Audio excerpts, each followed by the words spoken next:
In 1914, there was no shortage of men enlisting into the army. The excitement caused by the declaration of war against Germany saw many Brandon lads volunteer and set off to Norwich to begin their military service. A year later, in 1915, perhaps as a result of the horrific news filtering back from the front line, or perhaps because those left behind were more reluctant to enlist, the number of lads volunteering fell short of what the British government felt was required. There were schemes created to address this. After all, you cannot win a war if the enemy vastly outnumber you, but these had limited success. Ultimately, the British government addressed this in the most efficient way, by creating a new law. Up to that point, the first part of volunteering for the army required those with a desire to join the military to fill in an enlistment form. The next step was to be invited for a medical to see if you were actually fit for service. From March 1916, the government put in law that every man in Britain who was of military age had opted themselves in for enlistment.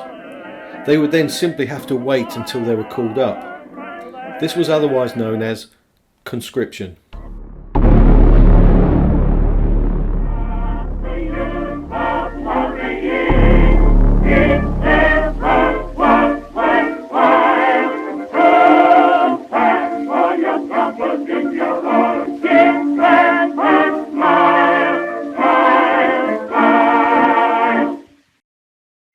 Britain began the war totally outnumbered by the Germans. Despite vast numbers volunteering, Britain simply did not have enough replacements to cover those killed, wounded or taken prisoner. Recruits also had to go through weeks of basic training before they were deemed battle ready. It was not enough to simply hold the Germans off, the enemy had to be beaten. So the government consistently pushed for more volunteers. From October 1915, the Lord Derby scheme promised volunteers the chance to defer their enlistment by simply signing a pledge. The pledge was the volunteers' promise that they would go into the army when they felt ready or when they were called upon. For some Brandon lads, this may have brought them time to see the birth of a child, train up a replacement at work, get married, or simply bring in the harvest. Committees were formed across the nation, tasked with canvassing, or in some cases harassing, local men to sign the pledge. Lieutenant Colonel Hamilton of Brandon House chaired Brandon's committee and obtained the names of 252 eligible men. About 200 of those were canvassed, leading to 187 signing the pledge. Those who had signed were given an armband to wear. This indicated that while they may still be a civilian, they were in fact intending to go into the army imminently. In January 1916, those Lord Derby volunteers who had not yet left town were invited to join Brandon's Volunteer Training Corps, the forerunner to the Home Guard of World War II. While with the Volunteer Training Corps, they could learn the basics of drills and rifle shooting and get a head start for when they did actually go into the army. The army's gain was Brandon's loss. Volunteering for the army drastically depleted the town's workforce. This point was raised at a Brandon council meeting after the council discovered they too had lost staff to the scheme, but perhaps more importantly, the town had also lost 3 firemen. Ernest Bullock of 77 Thetford Road was very lucky that passing soldiers saw a candle set his curtains on fire and they quickly extinguished the blaze. If they hadn't, then Ernest would have most likely lost his house because it was just too late by the time Brandon's depleted fire brigade arrived on the scene. In March 1916, the British government passed the new law, the Military Service Act of 1916. From this point, men aged 18 to 41 who were single and without children were automatically enlisted and in due course would receive their call-up papers. This was just the start. Soon, married men were included and ultimately the age range widened. This new law meant men being legally compelled to go to war, so those who objected to their conscription had to argue their reasons at a court hearing, otherwise known as a Military Service Tribunal. Brandon's tribunals included the catchment area of the Brandon Rural District Council, so men had to travel to Brandon from outlying villages on the other side of Thetford. Those such as Bardingham, Barnham, Coney Weston, Euston, Fakenham, Hepworth, Honington, Hopton, Market Weston and Sapston. The trouble was, there were so many men appealing against going to war that the hearings were often transferred to Thetford's Guildhall building because Brandon simply didn't have a courtroom big enough. Albert William Rout, the District Council's chairman and owner of the fur factory on George Street, oversaw the tribunal hearings, meaning he had the last say if a man went to war or not. The call-up papers were sent nationally, but it was at local level that the appeals were heard. Albert was assisted by other councillors, local businessmen and a representative from the military, but the role of the military man, Earl Cadogan in this case, was to argue that those appearing at the tribunal should go off to war. There will be no excuses. And more than 2/3 of those who took their case to a Brandon tribunal saw their appeal refused and they were sent straight into the army. The Brandon Co-op spoke on behalf of their head baker who had received his call-up papers.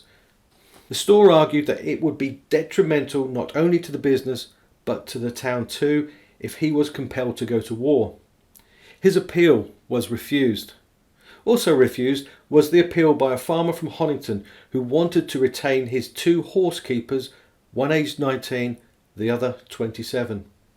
The farmer told the tribunal both were essential for the planting and cultivation of his land, and he was worried that any replacement workers would not be skilled enough. This brought down the wrath of the tribunal. Some people don't seem to realise that we are at war with Germany, or they would never appeal for such young men. The tribunals could be as frequent as every fortnight. As many as 30 to 40 men would appear one at a time before Mr. Rout, and those fortunate enough to have their appeal accepted were merely granted a temporary or conditional exemption from going to war. When the exemption expired, then they would be expected to go to war or return to the tribunal to argue their case again. The owner of a Brandon laundry business was himself exempted, so long as he did not employ any man of military age in his business. If he did, then he would have to go to war in their place. A Brandon market gardener, earning his living from selling vegetables grown on his small holding of 12 acres, told the tribunal that if he went to war, then his business, which had taken him 15 years to build up, would fold and he would lose his livelihood. In terms of Brandon, he was the largest supplier of vegetables to the town. He was given conditional exemption if he joined Brandon's volunteer training corps. The chances of a successful appeal were better if you could prove it was detrimental to the town if you left. As time went by and there were less men in the town, it became clear that most skilled workmen were at a premium and had to be protected from going to war. Therefore, successful appeals increased. In December, the co-op appealed on behalf of the general manager of the Brandon shop. He had already been rejected by the army on medical grounds, but such was the dire need for more men that he had been called up. The tribunal weighed up the need of the army against the possibility of the shop closing. They gave him an exemption. At another tribunal, Fred Gentle told the tribunal that his son had gone to war, as had 5 of his staff. Now he stood there to argue against his assistant's call-up papers. If the man left town, then Fred might face closing his butcher shop on the high street. The tribunal gave a conditional exemption to which Fred responded, "If I can get another man, then I will release this one at once." "Well, do your best," was Mr. Rout's reply.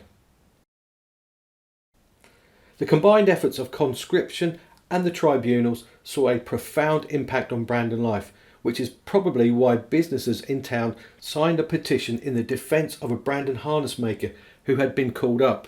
The petition declared that if this man, the only harness maker in town, was put in the army, then many of the town's farmers and businesses would suffer. Even so, Earl Cadogan suggested the man be sent to the army and Brandon share with another town's harness maker. The panel on the tribunal, no doubt swayed that their own businesses might be affected, allowed the man a conditional exemption. There were, however, always conditions attached to exemptions, such as the Brandon blacksmith who had 5 sons already serving in the army. The blacksmith stated he could not continue his business if a sixth son left. The son was granted exemption so long as he served in Brandon's volunteer training corps, but this was not becoming the easy option as it once was. A meeting held in the Paget Hall on the High Street heard the rules for the volunteer training corps were changing. It was now voluntary in name only, and the volunteer training corps would be compelled to defend the town if need be. It was suggested that any volunteer not doing so would be treated as a deserter and should be dealt with accordingly under military law. Some appeals were viewed differently, even though on the surface they seemed to offer the same. The manager of a Brandon coal merchant was told to go to war, even though his employer said he may have to close the business if he went. And yet, the manager of a fur factory was given exemption. You may recall I mentioned that Mr. Routrout, chairman of the tribunals, owned a fur factory. Frederick Mount, who owned the lime pit business off Thetford Road, was given exemption too. Perhaps his position as an overseer for the council swayed the judgment. But then, who can tell? It was mostly men who made decisions in town, even though women were already replacing men in the workforce. However, some jobs, such as being a firefighter, were not considered suitable for a woman. In fact, the sight of a woman doing a man's job did not sit well with some local men. At one tribunal, a wheating farmer moaned about losing a young male worker to a previous tribunal, and the woman replacement sent to do the worker's job had lasted only 3 weeks. A Brandon coal merchant said his woman replacement only stayed about 5 minutes. However, some publicly gave women workers the thumbs up, ironically such as Earl Cadogan's persistence that they should be used as a replacement to free up a man of military age.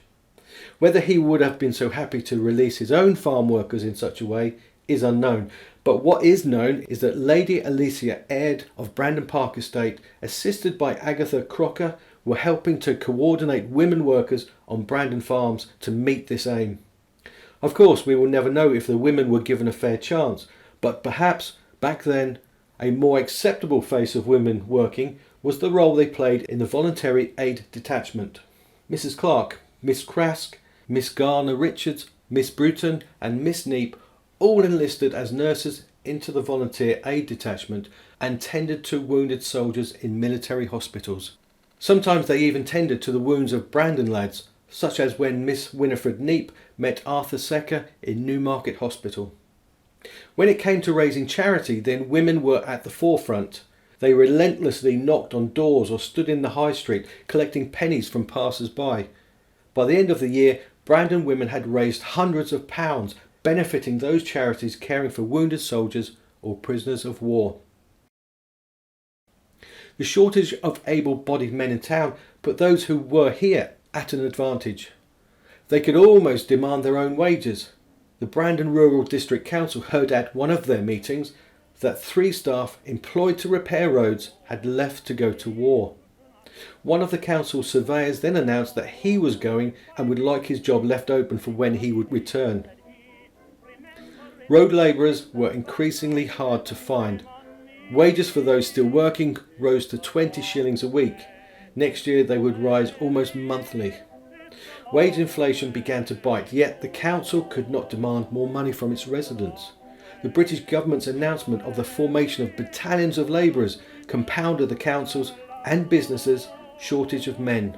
The battalions offered free lodgings, wages and travel expenses to go anywhere in the country that required labourers for work important for the war effort. The men also received a certificate to prove they were important for the war. 1916 saw a dramatic downturn in the lives of Brandon folk. It became tough just to make ends meet. Jobs were left undone, such as road repairs and the harvest. 1917 would see rationing added to the residents' woes. Although they had it tough, they just had to put up and bear with it. In any case, it was nothing compared to the life of a Brandon lad in the trenches.